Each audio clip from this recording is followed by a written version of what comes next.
भजु मन राम चरण सुखदाई। भजु मन राम चरण सुखदाई। भजु मन राम चरण सुखदाई। भजु मन राम चरण सुखदाई। आज हम लोग श्री रामचरितमानस के अयोध्या कांड के उसको भी हम लोग प्रारंभ किए हैं। उसमें आज दोहा 4 से लेके 4, 5, 6 3 ठो दोहा को हम लोग पूर्ण करेंगे। पहले अवधी भाषा में, फिर हिंदी में। जय हिंद, जय भारत। आप सबों का स्वागत है। मैं राम नरेश झा आपका निवेदक हूँ। नमस्कार, धन्यवाद। बेग विलंबन करई निपा, साजिय सबुय समाजु। सुदिन सुमंगलो तबहि जब, राम होए युवराजु। मंगल भवन अमंगलहारी, द्रवहु सुदशरथ बिहारी। हे राजन, अब देर न कीजिए, शीघ्र सब सामान सजाइए। शुभ दिन और सुंदर मंगल तभी है, जब श्री रामचंद्र जी युवराज हो जाए। अर्थात उनके अभिषेक के लिए सभी दिन शुभ ही और मंगलमय है। मुदित महीपति मंदिर आए, सेवक सचिव सुमंत्र बुलाए। कही जय जीव सिय तिन नाये, भूप सुमंगल बचन सुनाए। राजा आनंदित होकर महल में आए और उन्होंने सेवकों को तथा मंत्री सुमंत्री जी को बुलवाया। उन लोगों ने जय जीव कहकर सिर नवाए। यहाँ पे रामायण का कितना अच्छा चीज है जिसको हम लोग कभी भी जीवन में नहीं लेते हैं। जब राजा प्रजा से मिलता है या प्रजा राजा से मिलता है तो जय जीव कहने की परंपरा है अपने यहाँ। बताइए, राम का कितना सुंदर शब्द है जिसको हम लोग कभी जीवन में लाते नहीं। जय जीव कहना हम लोग भी शुरू करें और लोग अगर पूछे तो जय जीव कहना चाहिए। बहुत अच्छा लगता है। जीव मतलब आत्मा, कितनी बड़ी अच्छी चीज है। इसको हम लोग अपने जीवन में उतारने का प्रयास करें। तब राजा ने सुंदर मंगलमय वचन श्री रामचंद्र जी को युवराज पद देने का प्रस्ताव सुनाया।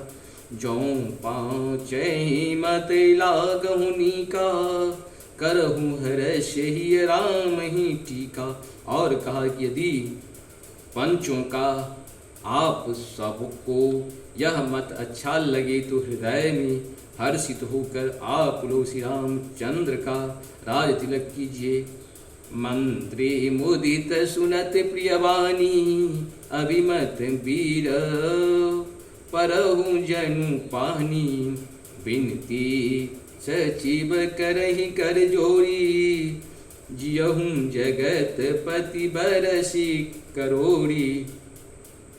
इस प्रिय वाणी को सुनते ही मंत्री ऐसे आनंदित हुए मानो उसके मनोरथ रूपी पौधे पर पानी पर गया हो। मंत्री हाथ जोड़कर विनती करते हैं कि हे जगतपति, आप करोड़ों वर्ष जिए।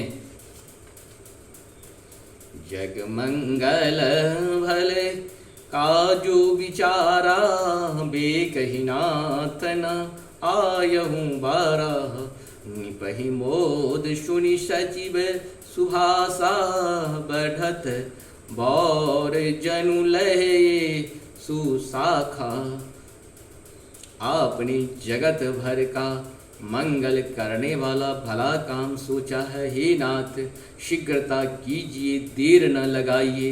मंत्रियों की सुंदर वाणी सुनकर राजा को ऐसा आनंद हुआ मानो बढ़ती हुई बेल सुंदर डाली का सहारा पा गई हो। कहूँ भूप मुनिराज करा, जोई जोई आय सुहोई। राम राज्य अभिषेक हित, बेग करहूँ सोए सोई। मंगल भवन मंगलहारी, द्रवहु सुदशरथ अजित बिहारी। राजा ने कहा, श्री रामचंद्र जी के राज्याभिषेक के लिए मुनिराज वशिष्ठ जी को जो जो आज्ञा हो आप लोग वही सब तुरंत करें। हर्षि मुनीस कहूँ मृदुवानी, आनहु सकल सुतीरथ पानी, औषधि मूल फूल फल पाना, कहे नाम गनि मंगल नाना। मुनिराज ने हर्षित होकर कोमल वाणी से कहा कि संपूर्ण श्रेष्ठ तीर्थों का जल ले आओ।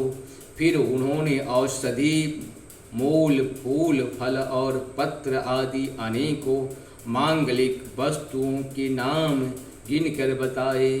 चामर चरम वसन बहुभांति, रोम पाठ पट अगणित जाति, मणिगण मंगल वस्तु अनेका, जो जग जोग भूप अभिषेका।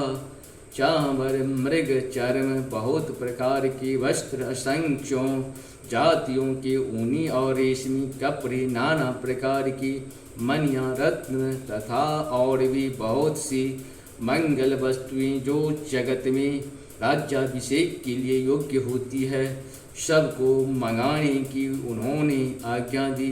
वेद विदित कही सकल विधाना, कहूँ रचहूँ पुर विविध विताना। सफल रसाल पूग फल केरा, रोपहूँ बेथन पुर चहूँ केरा। मुनि ने वेदों में कहा हुआ सब विधान बताकर कहा, नगर में बहुत ही मंडप चांदोवे सजाओ, फलों समेत आम सुपारी और केले के वृक्ष नगर की गलियों में चारों ओर रोप दो। रचहूँ मंजू मुनि चौके चारु, कहूँ बनावन बेग बजारू। पूजहि गणपति गुरु कुल देवा, सब विधि करहूँ भूमि सुर सेवा। सुंदर मणियों के मनोहर चौक पुरबाओं और बाजार को तुरंत सजाने के लिए कह दो। श्री गणेश जी गुरु और कुल देवी की पूजा करो और भूदेव ब्राह्मणों की सब प्रकार से सेवा करो। ध्वज पताक तोरण कमल कलश, सजहूँ तुरग रत नाग। सिरधर मुनिवर बचन सबु, निज निज काज ही लाग। मंगल भवन मंगलहारी, द्रवहु सुदर्शित ध्वजा पताका तोरण कलश, घोड़े रथ और हाथी सब कुछ सजाओ। मुनि श्रेष्ठ वशिष्ठ जी के वचनों को शिरोधार्य करके सब लोग अपने अपने कार्य में लग गए। जो मुनि से जेहि आय सुदिन्हा, सोते ही काज प्रथम जनु किन्हा। विप्र साधु सुर पूजत राजा, करत राम हित मंगल काजा। मुनीश्वरों ने जिसको जिस काम के लिए आज्ञा दी, उसने वह काम इतनी शीघ्रता से कर डाला कि मानो पहले से ही कर रखा था। राजा ब्राह्मण साधु और देवताओं को पूज रहे हैं और श्री रामचंद्र जी के लिए सब मंगल कार्य कर रहे हैं। सुनत राम अभिषेक सुहावा, बाज कहा गह अवध बधावा। राम सिय तन सगुन जनाए, हर कहीं मंगल अंग सुहाए। श्यामचंद्र जी के राज्याभिषेक की सुहावनी खबर सुनते ही अवध भर में बड़ी धूम से बधावे बजने लगे। श्री रामचंद्र जी और सीता जी के शरीर में भी शुभ शगुन सूचित हुए उनके सुंदर मंगल अंग फरकने लगे। कुल के सप्रेम परस पर कही, भरत आगमन सूचक अहि। भये बहुत दिन अति अवसेरी, शगुन प्रतीत भेंट प्रिय केरी। पुलकित होकर वे दोनों प्रेम सहित एक दूसरे से कहते हैं कि ये सब सगुन भरत के आने की सूचना देने वाले हैं, उनको मामा के घर गए, उनको मामा के घर गए, बहुत दिन हो गए, बहुत ही अब शेर आ रही है, बार बार उनसे मिलने की मन में आती है। सपनों से प्रिय भरत के मिलने का विश्वास होता है। भरत सरिस प्रिय को जग माही, यही सगुन फल दूसर नाही। राम ही बंधु सोच दिन राति, अंडर निकामठ हृदय जेहि भांति। और भरत के समान जगत में हमें कौन प्यारा है। शकुन का वश यही फल है, दूसरा नहीं। श्री रामचंद्र जी को अपने भाई भरत का दिन रात ऐसा सोच रहता है जैसे कछुए का हृदय अंडों पे रहता है। इस प्रकार से हम लोग का 4 से लेकर 6 तक का दोहा पूर्ण हुआ। आप लोगों को बहुत बहुत धन्यवाद। नमस्कार।